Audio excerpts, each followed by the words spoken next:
Uwineza Donata, a woman with 5 children living in Kabare sector in Kayonza district. She's in the first category of ubudehe. For this mother who is carrying a child of 1.5 years is happy that ever since she was pregnant with her child, she has been getting Shisha Kibondo flour. It was great for me because you can see that my kids are doing well. My baby is now 1.5 years old. I started when she was only 6 months, and we started with the yellow one for a mother.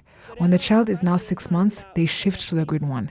They started giving it to me, then I began with 2 packets. Then when the child reached 9 months, they gave me 4 packets.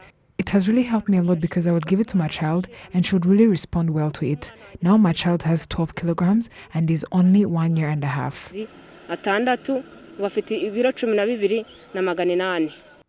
According to Muteterimana Pauline, a resident of Kabarondo in Kayonza district, she says she is one of the people who were allowed to get Shisha Kibondo flour, but most of the time would not see herself on the list of those supposed to receive it because she would shift to different cells from time to time. She says her 2-year-old child has reached the age of the yellow package.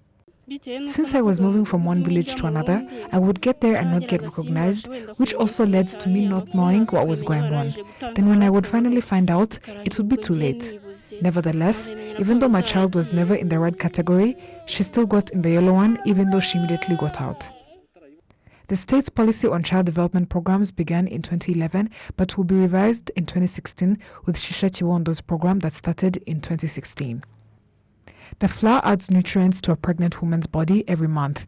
Nursing mothers and children between the ages of 6 and 24 months in the first and second ubudehe categories, those in the first category are given it in all 30 districts, while those in the second are among the 13 most malnourished districts in the country. A report by the Auditor General of the Government of 2019 shows that there are 5 districts that have not received the same amount of flour from children under 2 years of age, which had been requested at a rate of less than 50%, and the flour of pregnant women has not been available in 12 districts at a rate of less than 50%. In this report, Kayonza district appears in both categories. National Early Childhood Development Program Coordinator Dr. Anita Asimwe says the amount of Shisha Kibondo that was needed was available. Ubundi ukuntu biteguwe burigomba kugera mu karere. The way things are is that the flour that is expected to reach the region, if there is any additional material to be added in the period of a month and there was a delay, in the report made, it should be indicated, then they receive what they were supposed to, and some of the problems we encounter at the time were that some of the ingredients of the factories used are imported from other countries. There are times when there is a delay in what they need to use. So we make sure that each district will provide them only with what they need so that we can be able to distribute evenly to other districts. A 5-year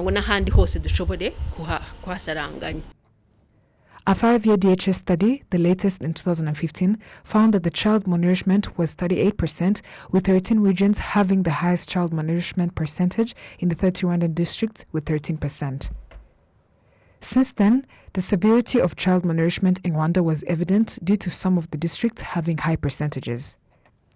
Since the launch of the Shisha Kibondo program, it has reached more than 320,000 beneficiaries, of which 223,461 are children, while the number of parents is 105,000.